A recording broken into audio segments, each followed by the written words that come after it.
They thought it was just a wild Mustang spotted pacing the woods near a missing person search zone. But when it refused to run, when it circled back again and again, they started to wonder, why was it watching them? Why did it keep leading them deeper into the forest? And when they finally reached the place it had been guarding, every assumption shattered. Because some animals don't just survive. Some remember. The first thing they found was her water bottle, half buried in pine needles near the base of Copper Ridge. The second was her backpack, leaning against a mossy log, as if carefully placed, not dropped. But there were no tracks, no broken branches, no trail. By nightfall, the Hammond family's back porch lights had been left on, even though no one was home. They were already deep into the woods, calling her name until their voices cracked. Leela Hammond was 16, cross-country runner, honor roll student, fierce when she argued, soft when she smiled. She'd left that morning in a cobalt hoodie and running tights, her playlist set to stormy mood, her route familiar, one she'd taken a dozen times before, but this time she didn't come back. The sheriff's deputies arrived by dusk, flashlights cutting through underbrush, radios crackling with clipped orders. By morning, volunteers from 3 counties had joined in, teachers, ranchers, kids she'd babysat. They fanned out in search grids, combing the ridgelines and old logging trails. Drones were sent up, search dogs brought in. Nothing. It didn't make sense. No sign of struggle, no drop-off where she might have slipped. No wildlife traces, no blood, no clothing snagged on limbs. Just the stream, still running quiet, and the steady rise of Copper Ridge behind it, tall and indifferent. On the 3rd day, the stories started. A rancher named Cal Royce swore he'd seen a wild Mustang pacing the tree line, just past the wash. Just standing there, he told the search captain. Didn't bolt, just watched me. 2 hikers reported something similar, a dun-colored horse with a black mane and a dark stripe down its back, circling the same area where the backpack had been found. One swore it followed her halfway to her truck. Most brushed it off. Wild horses roamed the basin all the time. But this one, it stayed too close. Never ran, and every time it was spotted, it was near where they were looking. Ethan Marsh noticed it first. He wasn't part of the official team, not anymore. Former ranger, back in town for reasons he hadn't explained, still wearing boots that remembered too much. But when he saw the horse, just past dusk, watching him from the crest of the ridge, something caught in his chest. Not fear, not awe, recognition. The horse didn't move, just stood there, wind shifting its dark mane like smoke. Its eyes didn't scan or twitch. They locked on him, still, uncertain, like it knew something, like it had been waiting. The next morning, the Mustang was back, same spot, same stare. And that's when Ethan knew. They weren't just looking for a girl anymore. They were following a mystery that had already found them. Ethan didn't speak much. Not to the search team, not to the volunteers, not even to the sheriff who'd once called him a hero. He kept to himself, shoulders tense, boots steady, eyes always scanning. He knew these woods, not just the trails, but the hidden veins, the animal paths, the wind breaks, the quiet places where time seemed to stop. He was marking the edge of Sector 4 when he saw it again. Dawn hadn't fully cracked yet. The trees were silhouettes. Fog drifted low over the brush, like breath still held. And there, just beyond the old cattle fence, stood the horse. The same dun coat, black mane tangled from wind and weather, a dark stripe down its back, like someone had drawn it with ink. The Mustang didn't flinch, didn't spook, just watched. Ethan stopped mid-step, one boot crunching on frost-stiff grass. The horse tilted its head slightly. Not curiosity, not challenge, just waiting. "Where have I seen you before?" Ethan whispered, but the woods had already swallowed the sound. They stared at each other for a long minute. The Mustang's sides moved slowly, evenly. No fear, no tension. And then, with the same eerie calm, it turned, walked 3 paces, and vanished between the trees like it had never been there. By the time the others arrived, there was nothing to point to. No prints, no sound, just the empty tree line, and Ethan's silence. Later, around the field base fire pit, the stories came back. "Used to be sightings years ago," said one of the older volunteers, "a man who smelled of tobacco and diesel, out near Red Elk Wash. Always the same horse, same stripe. Didn't the Thompson kid say it saved him?" Another chimed in, "Saved him or scared him, depends on who you ask. Only shows up when something's wrong," the tobacco man added. "That's what they say, like it knows." Ethan didn't respond. He just stared into the flames, jaw set. He didn't believe in omens, or ghosts, or guardian animals sent by fate. But when he closed his eyes that night, in the back of his truck, all he saw was the Mustang's eyes, unblinking, unafraid. Not just a wild horse, something older, something watching, something that knew exactly where Lila Hammond was. It didn't matter what they tried. Flares, air horns, even a rubber slug fired from a wildlife shotgun. The Mustang came back. Every morning, same place near the pine cluster just west of Copper Ridge Trailhead. It never wandered far, just lingered, watching. On the 4th day of the search, the game wardens got involved. "It's a hazard," one of them muttered, checking his dart gun. "If it spooks into the camp or down the trail, someone could get hurt." Ethan stood off to the side, arms crossed, saying nothing. He didn't like the idea, but this wasn't his call. They stalked the horse from 2 angles, coordinated by radio. When the dart hit, the horse flinched, barely, and bolted into the trees. The team tracked the tranquilizer's expected path, ready to retrieve the sedated animal within minutes. They found nothing. No collapsed body. No prints. No blood at the injection site. It was as if the Mustang had vanished into air. "He shook it off," one officer said, disbelieving. "Not possible," said another. "That dosage should have dropped a bison." But the next morning, the horse was back, standing in the fog like a statue carved from earth and wind, just watching. They tried again. A different formula, a closer shot. Same result, gone. Then back. Every time. By day 6, whispers started around the search base. Superstitions muttered over coffee. Half-jokes told too close to serious. Maybe it's not a horse. Maybe it's protecting something, or someone. They kept searching, grid by grid, but morale was thinning. Leads dried up. Lila's scent was lost. The dogs grew restless. The press started circling, but the Mustang never left. Ethan watched it from the ridge one morning, early light painting the trees in blue and gold. He didn't bring his radio, didn't bring a gun, just stood at the edge of the clearing, close enough to see the horse's breath in the cold air.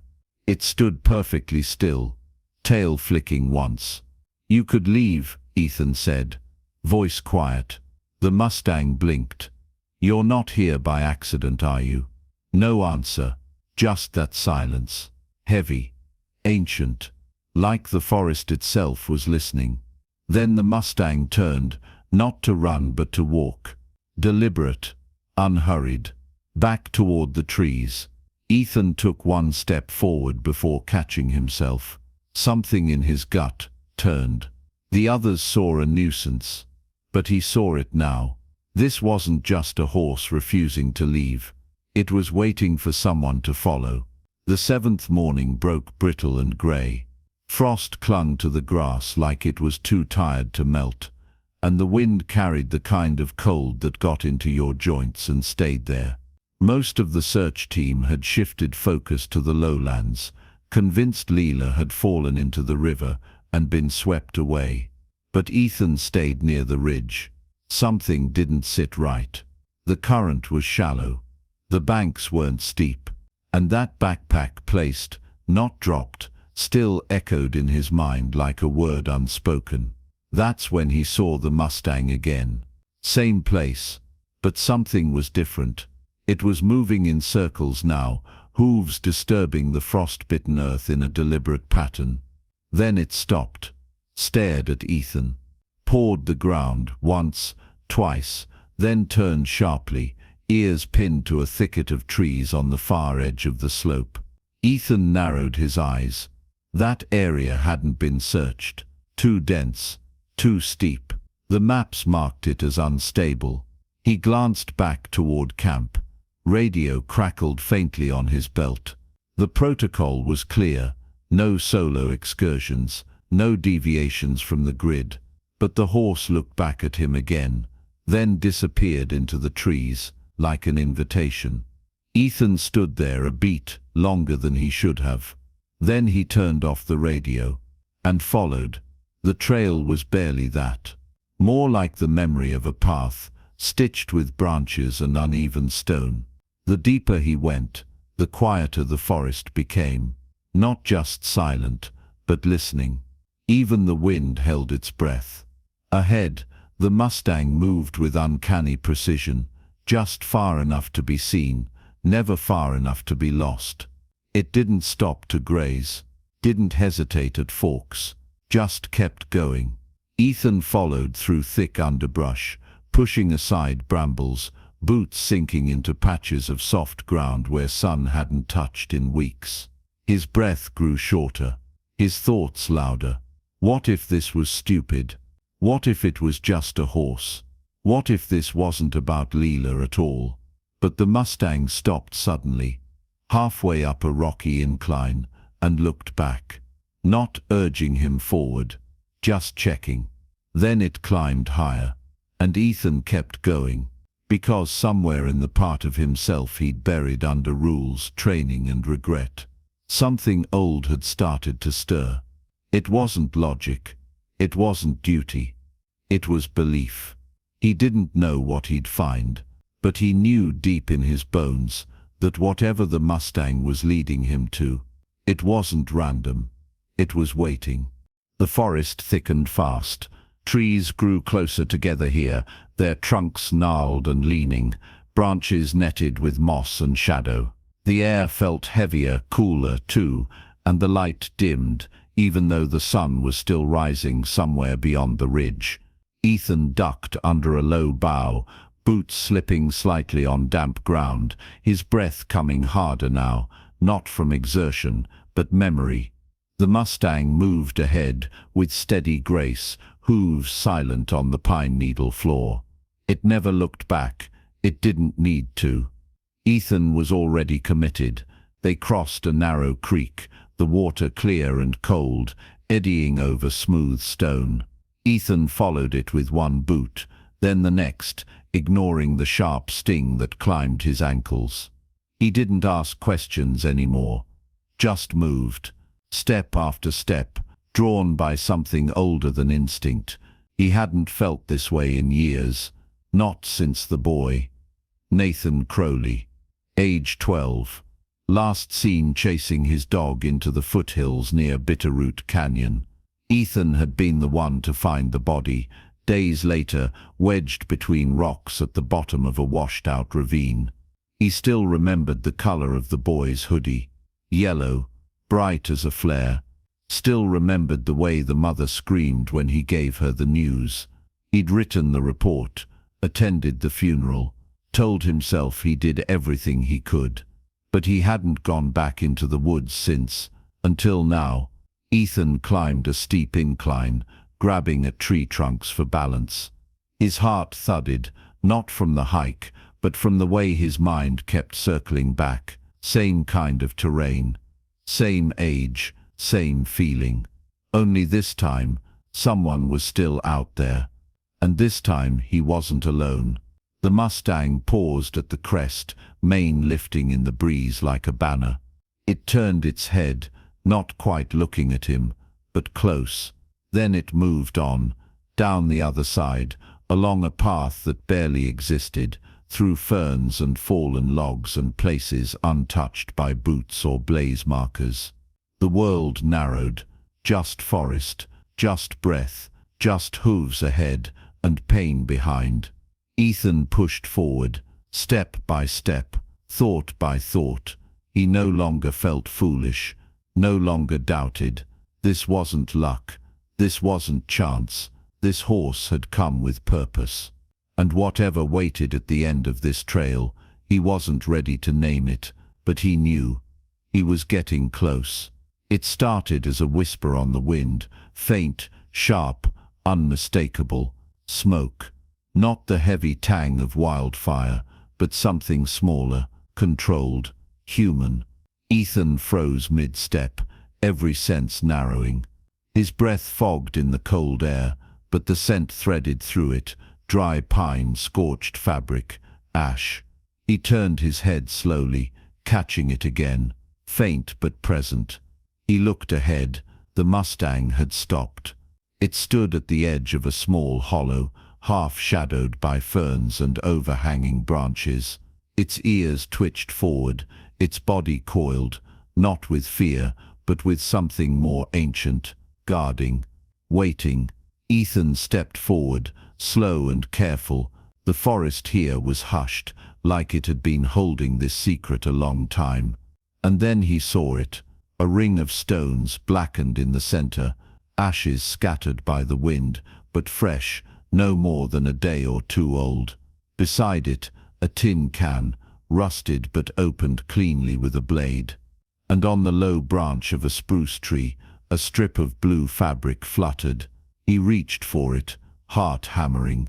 It was nylon, torn at the edge, the same cobalt blue as the hoodie Lila had been wearing. He turned slowly, scanning the clearing. A collapsed lean-to of branches and bark leaned against a boulder, barely more than a windbreak. Inside, a pile of pine needles, a trail runner's water pouch, cracked, but not empty. Signs of someone trying to survive. Ethan crouched low, brushing the dirt with his fingertips. Small prints, half erased by weather.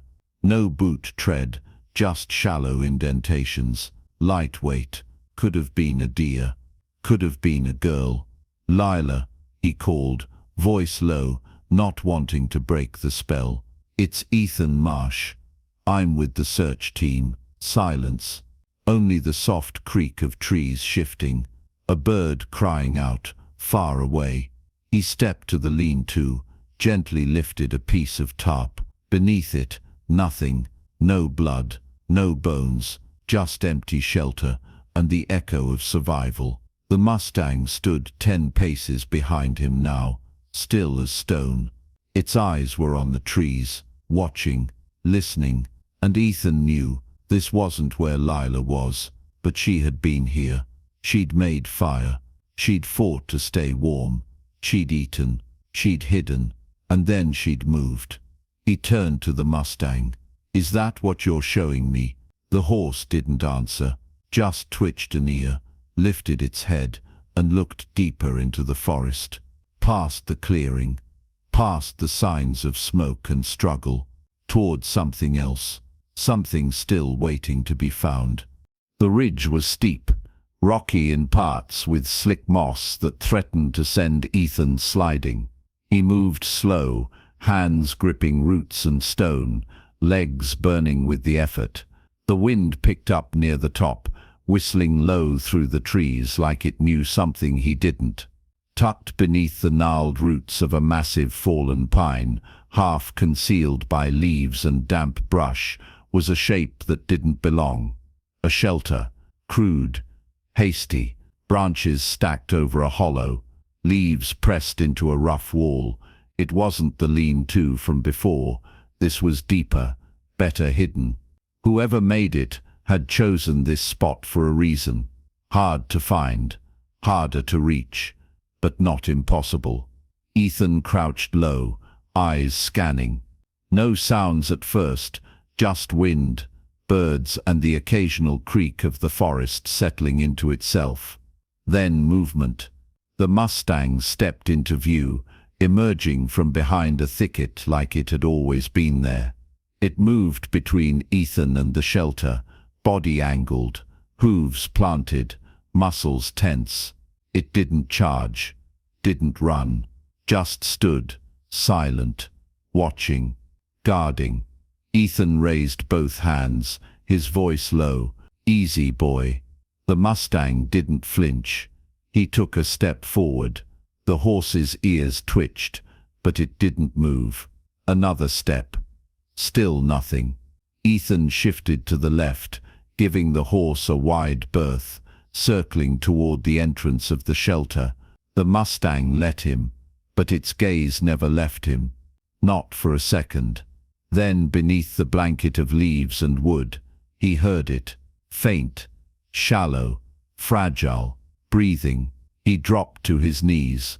"Leela," he said, louder this time. "It's okay. You're safe." No answer. Just that soft, unmistakable sound, air moving in and out of lungs not strong enough to speak. He peeled back a handful of leaves. Fingers trembled now, heart thudding. Beneath the debris, in a tight space barely big enough for a child, lay a figure. Leela Hammond. Eyes closed, face smudged with dirt. Lips cracked, her hoodie was torn, knees scraped, and one ankle looked swollen and purple beneath her sock. But she was alive, and breathing. Ethan exhaled, one long shaking breath that carried every ounce of guilt and fear he'd held since this search began. "You held on," he whispered. "You damn miracle." Behind him, the Mustang shifted, still silent, still watching, as if it had only one job left, and it wasn't finished yet. Her eyelids fluttered when he said her name again, soft and urgent, like it might break something if he said it too loud. "Leela," Ethan whispered, leaning closer, careful not to touch her just yet. "It's me, Ethan Marsh. You're safe now." She blinked slowly, like waking from a long dream. Her eyes were sunken, ringed with exhaustion and dust, but they focused just enough. "Horse," she rasped. He nodded. "I know." "No." The horse, it kept coming back. Her voice cracked like dry leaves, barely above air. Ethan slid the water pouch from his pack, held it to her lips. She sipped, choked, sipped again. "It wasn't a dream?" she asked, eyes darting past him. "I thought I made it up. I kept seeing it. Every morning, just standing there." "You didn't make it up," Ethan said, glancing behind him. The Mustang stood at the edge of the ridge, still, ears twitching. "It's real." Leela exhaled a trembling breath. "It stayed with me, even when I screamed, even when I cried." She looked down, her voice fading. "Even when I stopped hoping." Ethan swallowed the lump rising in his throat.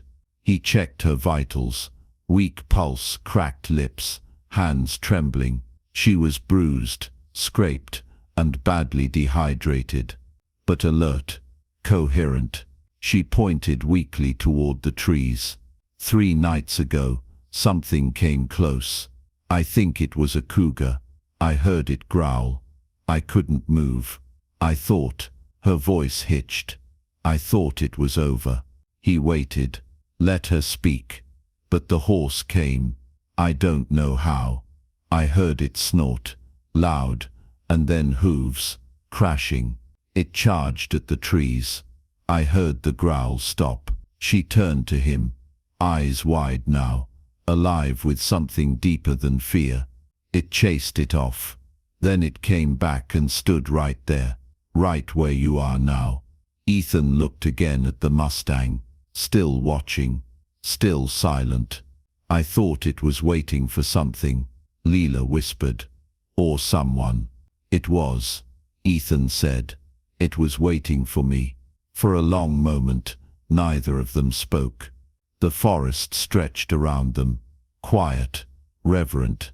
He pulled out his emergency flare, twisted the cap. The orange burst lit up the ridge, a signal that screamed across trees and valleys. She's alive. Leela closed her eyes, lips forming the smallest smile. Tell them, she murmured, voice barely there. Tell them the horse saved me. I will, Ethan said, but part of him already knew. They wouldn't believe it, and part of him didn't care. The flare arced into the sky with a hiss, slicing through the quiet canopy like a scream. Orange fire bloomed above the treetops, sudden, violent, beautiful. Then silence again, except for the rasp of Leela's breath and the low snort of the Mustang behind them. They'll see it, Ethan murmured, kneeling beside her. They're coming. Leela didn't speak. She was conscious, but barely. Her eyes fluttered open and closed like the weight of her lashes was too much. Ethan wrapped his jacket tighter around her, tucking a space blanket beneath her head. She winced, and he paused, gentle, careful. You're okay now, he said, unsure if it was for her or for himself. He turned toward the Mustang, still there, still watching, not pacing, not eating, just present, guarding. It felt sacred, somehow. 20 minutes passed before the first sound broke through the trees, boots crunching leaves, radio static, a distant voice calling his name. Up here, Ethan shouted, his voice rough from hours of silence. Moments later, the forest erupted with movement.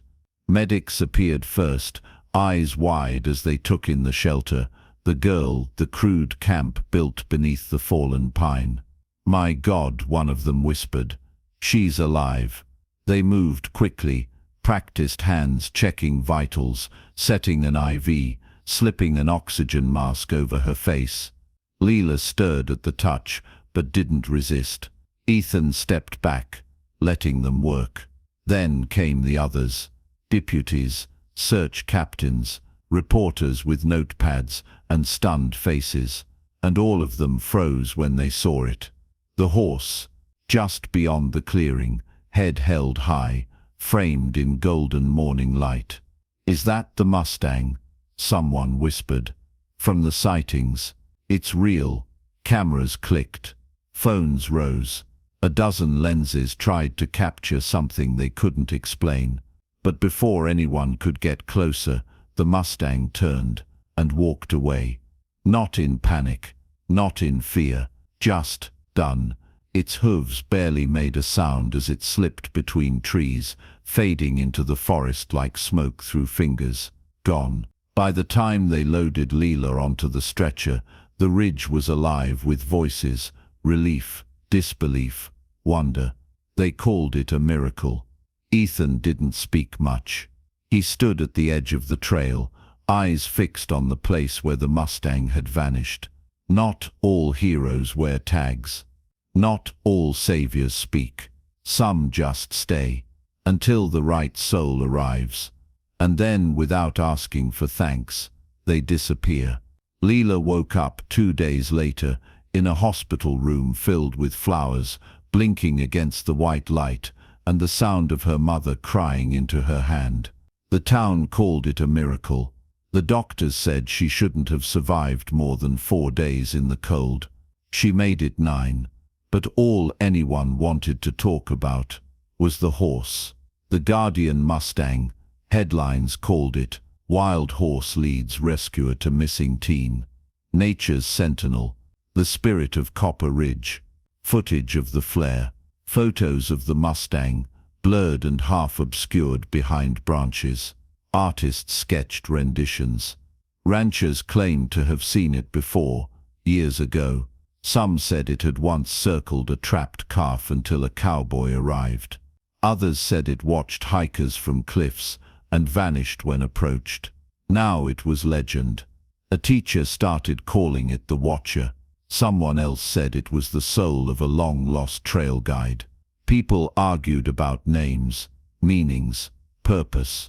But no one argued that it had done something extraordinary. Except Ethan. He didn't give interviews, didn't sit for the local paper, didn't return calls from out-of-state magazines who wanted to feature him as the ranger who believed.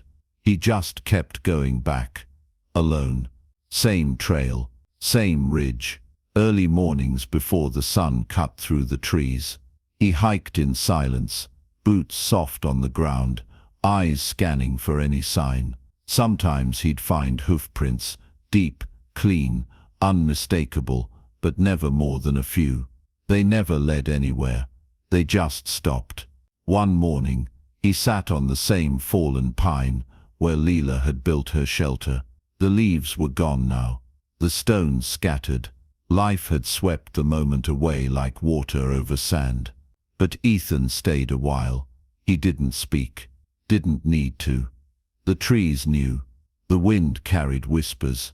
He closed his eyes and listened, not for sound, but for presence, stillness, a shift in the air, a trace of something ancient. But that morning, like every morning before, nothing came. No footsteps, no wild mane through the brush, just silence. And hoofprints, fading slowly into the earth. It was early March when Ethan found it, cold wind cutting across the trailhead, the parking lot still half muddied from snowmelt. He hadn't meant to hike that day. He wasn't even in uniform. Just a thermos in one hand, his other jammed deep in his coat pocket, walking out of habit more than purpose. Then his boot caught the edge of something near the old trail sign. A stone, fist-sized, smoothed by time, but carved, not deep, not clean, just two initials inside a crooked heart, E+M. He stared at it, breath-catching. The world dimmed around the edges. Ethan and Micah, his brother, they'd made it one summer with a penknife and a dare when they were 12 and 9, before the fall, before the rainstorm. Before Micah vanished chasing a lost dog up a ridge, Ethan had told him not to climb. He dropped to one knee, brushing back the dirt, the moss. It wasn't a memory anymore. It was real, and suddenly all the silence made sense. The ridge, the clearing, the trees. He had been here before, not in this exact spot, maybe, but close. The same slope, the same stretch of forest, the same ache in his chest. He remembered shouting Micah's name until his throat bled, remembered the searchlights, the dogs, the weeks of combing every inch. They found the dog 2 days later. They never found Micah, and Ethan had never come back, until Leela, until the Mustang. His hand trembled as he held the stone. It hadn't just led him to her, it had brought him back to the very place he'd buried his own guilt. The part of him that stopped trusting the woods. The part that never forgave himself for looking away, even for a second. He sat there a long time, the forest breathing around him, quiet and indifferent. But he didn't feel alone. Because maybe the Mustang hadn't just been watching over Leela. Maybe it had been waiting for him. To remember, to return, to forgive. He placed the stone back where it had been. Not buried, not hidden, just seen. Then he stood, and for the first time in years, he walked into the forest not to chase the past, but to meet whatever waited in the stillness ahead. Spring came slow that year. The snow receded in patches, like it too wasn't quite ready to leave. Buds pushed through frost-bitten limbs. The trails softened, and Ethan found himself returning, not out of duty, but rhythm. He signed up for trail patrol again. Quiet shifts, early mornings, no fanfare. He liked it that way. He carried a thermos, a folding map, and a notebook he rarely wrote in. Walked the ridgelines, checked the signs, picked up litter where the hikers didn't bother. The forest had changed, just slightly, as if it remembered. And some mornings, when the wind shifted just right, he saw it. A flicker between trees, a flash of dun-colored coat, black mane catching the light like ribbon. Always distant, always still. Never twice in the same place, never long enough for anyone else to see, but always enough for him to know. The first time, he thought it was wishful thinking. The second time, he stood perfectly still for nearly 10 minutes, heart thudding like it had that morning on the ridge. And then, just like before, it turned and vanished. No sound, no trail, just gone. But the silence it left behind was different now, not empty, full, as if the forest was breathing with him, holding memory, holding peace. Some folks still asked him about the Mustang, whether it was real, whether it had really led him to Lila, or if he just got lucky. He never argued, never explained. The truth wasn't something you told, it was something you carried. And when he passed the place where Lila had once whispered through cracked lips, he tipped his hat, not to her, not to the memory of the rescue, but to the one who had made it possible, the one who never needed thanks, the one who never asked for anything, except to be followed. Some spirits drift, some vanish in the wind, and some stay, not to be seen, but to see, to wait at the edge of the path, to guard those still searching, to lead them back, to others, or to themselves. Ethan kept walking, day after day, and somewhere deep in the trees, a shadow moved, a shape paused, still watching, still waiting, still there. If this story moved you, if you believe in second chances, silent guardians, and the mysterious ways healing finds us, share it. Tag someone who needs to hear it. Subscribe for more true inspired stories of hope, wilderness, and the unseen forces that guide us home. And if you've ever had your own Mustang moment, drop it in the comments below. We'd love to hear your story, because sometimes the wildest things leave the deepest marks.